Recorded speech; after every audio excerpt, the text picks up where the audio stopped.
அழகே உன்னை காணாமல் அன்னம் தண்ணீர் தொடமாட்டேன்.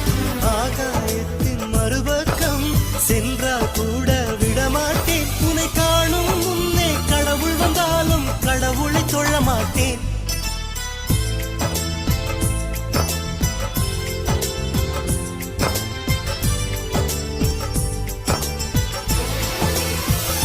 எங்கோ ஓர் சாலை வளைவில் பிம்பம் தொலைந்ததடி, அங்கே